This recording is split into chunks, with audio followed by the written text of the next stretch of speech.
Boa noite, então, a todos que nos assistem.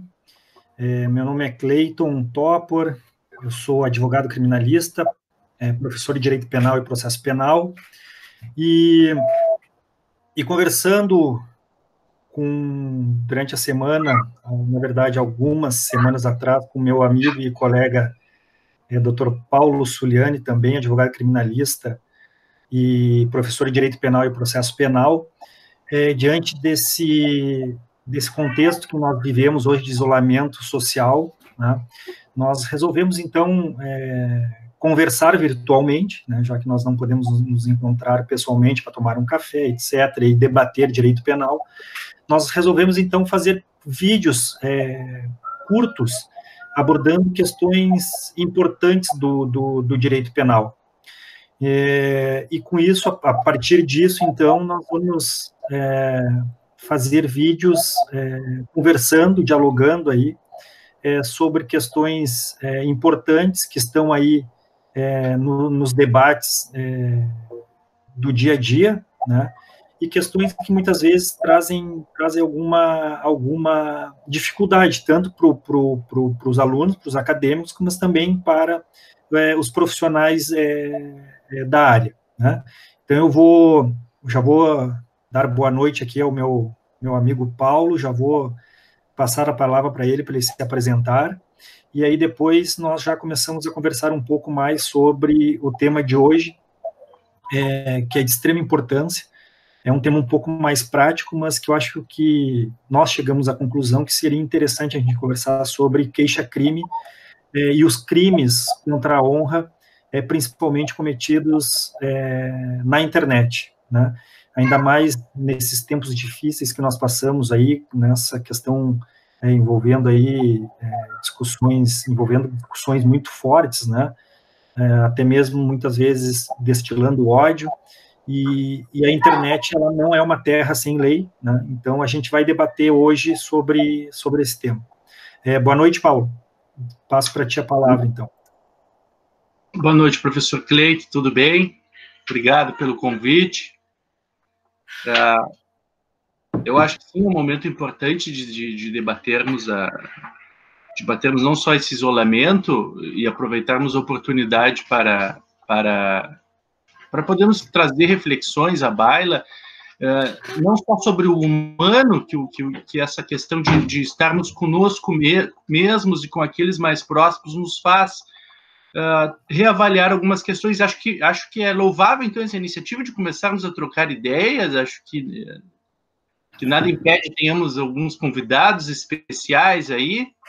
E sim, a questão agora, uma questão que surgiu bastante agora nesse momento de intensificação das relações de maneira cibernética do que nos pertine, nós de penalistas e criminalistas, são essas ofensas irrogadas em redes sociais, né? Acho que agora uma questão mais importante que a gente vê muita dificuldade, inclusive nos alunos de direito penal, de processo penal, e até em colegas advogados, não só dos da área do direito privado, mas até alguns criminalistas, porque não é a regra, né? Porque esses crimes, essas ofensas, como nós já vimos conversar esses dias, eles são muito sui generis, eles são diferentes, porque o legislador, ele excepcionou a regra de ser ação sempre pública, de titularidade do Ministério Público, a esses crimes de injúria, difamação e calúnia, em que a iniciativa tem que ser do ofendido. Então, se o ofendido não contrata um advogado, se ele não, ou então busca um defensor público, uma defensora pública para ajuizar uma ação, pagar custas e fazer essa ação andar sob pena de perempção, o Estado não se interessa por essas questões. Não é a regra de um homicídio, de uma lesão corporal grave, ou até do estelionato antes da mudança da lei. Acho que isso é um exemplo que nós podemos um dia conversar. Se o cidadão ofendido por uma ofensa na internet, ele não busca ajuizar uma demanda por si só, o Ministério Público não vai fazer isso, e não adianta registrar boletim de ocorrência, porque a polícia só vai registrar para fins de estatística, porque isso não vai ser levado adiante, porque é uma ação penal privada, né? Perfeito. Paulo, é uma ação, como tu bem disseste, que não é uma regra no processo penal, né? A regra é uma ação penal pública, né? Que é proposta pelo Ministério Público.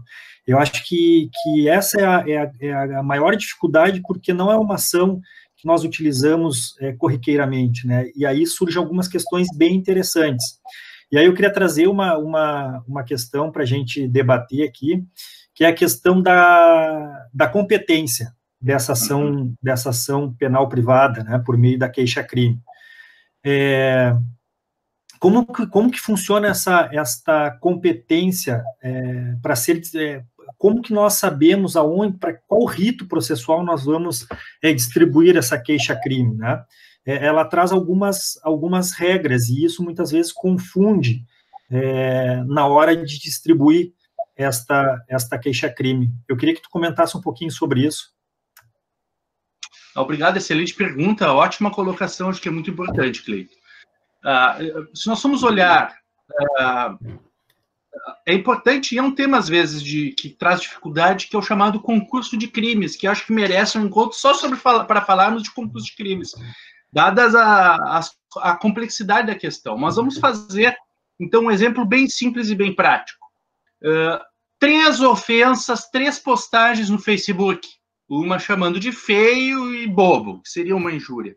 Outro dizendo que sempre é encontrado drogado, bêbado, de maneira indecorosa nas ruas da cidade. E uma terceira que pode ser dito, por exemplo, em que fulano sempre violenta a própria mulher, né? Em que isso é 3 postagens distintas para que não foram nas mesmas circunstâncias, 3 postagens distintas que nós podemos dizer, há 3 crimes aqui, injúria, difamação e calúnia.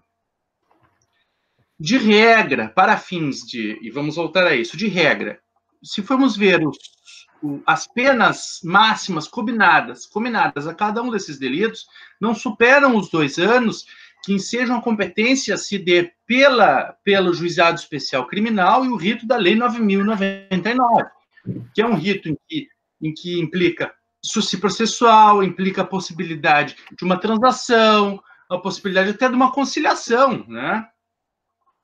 Essa é a regra. Agora, nessa hipótese que foi levantada agora como exemplo, se nós formos somar os 3 crimes em concurso, se formos somar o máximo das penas de cada um, isso vai superar os 2 anos. É importante para fazer esse cálculo também, para fins de competência, não ver apenas as penas máximas, e perdão aqui pela cacofonia. É preciso que verifiquemos, por exemplo, se há causas de aumento. Por exemplo, no artigo 141, nós temos uma causa de aumento, que é quando a ofensa ela é irrogada de maneira que tem uma amplitude muito grande de receptores da mensagem. Que é o caso esse da internet. Então, nesse exemplo, além de nós termos os 3 delitos, injúria, calúnia e difamação, cujas penas máximas somadas superam os 2 anos, nós ainda teríamos uma causa de aumento, uma majorante, e que, de qualquer maneira, superaria a competência definida pela Lei 9.099 e sua alteração posterior, e isso sairia da alçada do juizado especial. Isso não está dito na lei, mas a jurisprudência, depois de um longo período, solidificou essa matéria, se tornou pacífica hoje. Então, nesse caso de concurso, cujas penas máximas, mais as causas de aumento ou de redução de pena, que nós temos que ver a possibilidade máxima de uma condenação, vai para a vara criminal comum. Questão importante que foge do rito da Lei 9.099, então eu não teria, por exemplo, a transação penal, mas eu teria, aí sim, porque daí o Código de Processo Penal, ele tem alguns poucos dispositivos, mas ainda vigentes, para tratar desses delitos contra a honra. E se eu não me engano, o artigo 522, em que ele determina, haverá uma audiência de reconciliação, assim mesmo, reconciliação. É uma terminologia já um pouco anacrônica, mas é assim que está no CPP. Então, haverá uma audiência de reconciliação em que as partes podem acordar, né? Sim, sim. De modo geral, é isso. Mudando a competência, muda um pouquinho o rito. E outra questão interessante, Paulo, que nós verificamos aí, problemática, é em relação à competência territorial, né? Competência de foro, porque muitas vezes o crime ele é cometido num local ele é cometido num local em que não muitas vezes, em outro local, não aquele da residência do agressor, né? Por exemplo, eu tenho residência aqui em Porto Alegre, mas eu posso ofender alguém pela internet, né? Em Torres, por exemplo. E aonde que vai ser a competência territorial para se processar essa queixa-crime, né?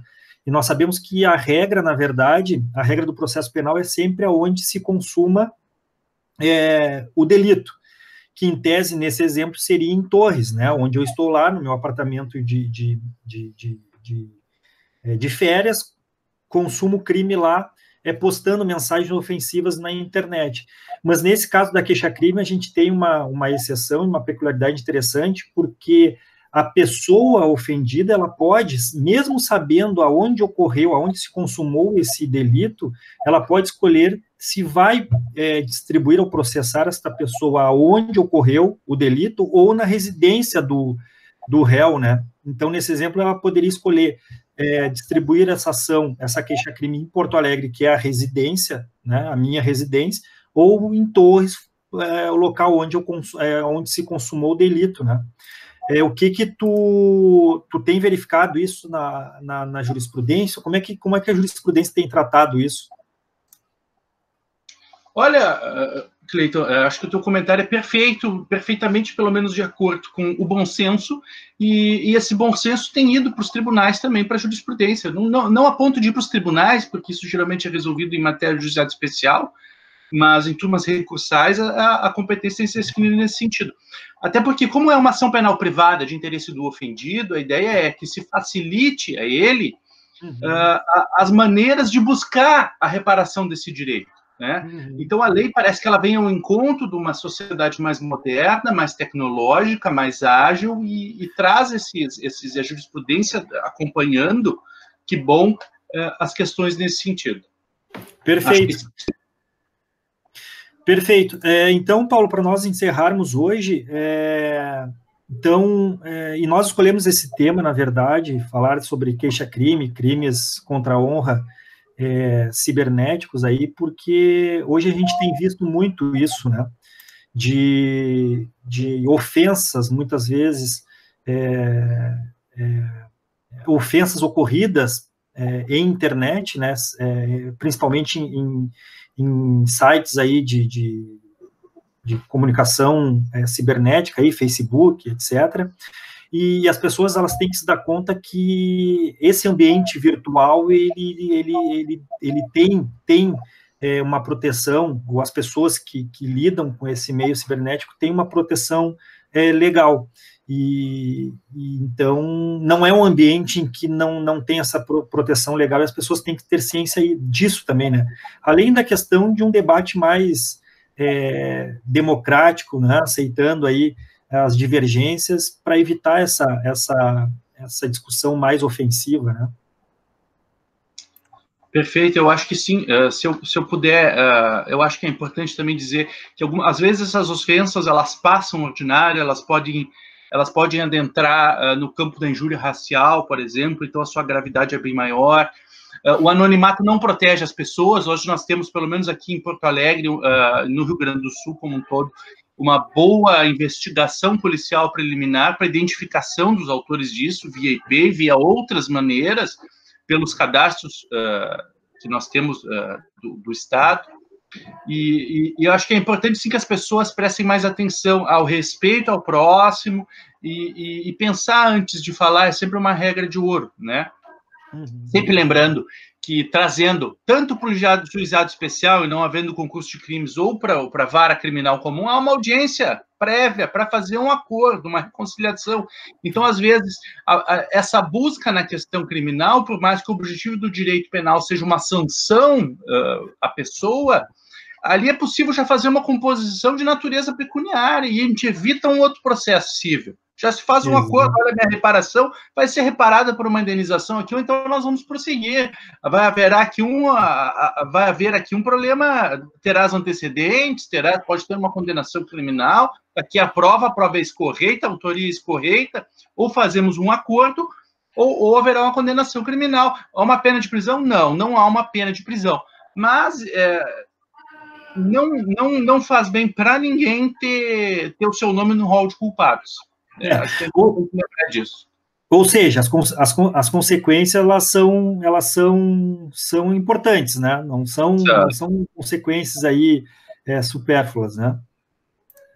Exatamente. Pois não. Pode falar, pode falar. Apenas para lembrar uma questão que parece que os alunos têm muita dificuldade, agora é um macete para estudante de direito. A queixa-crime não é uma petição inicial cível. A queixa-crime não é uma defesa criminal. A queixa-crime é uma acusação. É uma peça de imputação, ela tem uma redação específica. Lembrando também para o pessoal que quer fazer concurso, para quem está começando a advogar na área, a procuração tem que ter poderes específicos. Lembrando também que tem que pagar custas, tem que colocar valor da causa, o valor da causa não tem nada a ver com a indenização. E uma questão importantíssima que todo estudante de direito não pode se esquecer. A perempção, no caso, uma ação penal privada, quem intentou a ação tem que estar sempre em cima, tem que estar sempre fazendo a ação andar sob pena de extinção do direito. Acho que isso é essencial. Acho que em poucas linhas, assim, as questões desses crimes de ofensa à honra, em poucas linhas gerais dos que estão levados na internet, acho que é mais ou menos isso assim que a gente poderia traçar nesse debate informal aqui, que eu gostei do formato, confesso. Eu acho que a questão toda é fazer essa conversa informal até para sair um pouco da formalidade, né? A gente vive tanto aí, a gente vive na formalidade, né? No dia a dia, trabalho, enfim. Então, a ideia é uma conversa aqui mais informal, um debate, uma prosa, né? Tomando chimarrão para descontrair um pouco nesse momento difícil que nós vivemos aí. Chimas e direito penal. Quase um criminal chima. Criminal chima. Então tá, Paulo, acho que foi muito proveitosa a nossa conversa, né? Espero que a gente, certamente nós vamos ter outras oportunidades de conversar sobre outros temas importantes também, né? E na verdade nós já estamos conversando sobre outros temas aí que em seguida a gente vai poder aí, gravar uma conversa e disponibilizar também para os acadêmicos aí, para os profissionais, né? Perfeito, conta comigo. Então tá. Obrigado, Paulo. Boa noite, viu? Obrigado pela conversa aí. Boa noite a todos. Até. Um abraço. Boa noite a todos. Um abraço.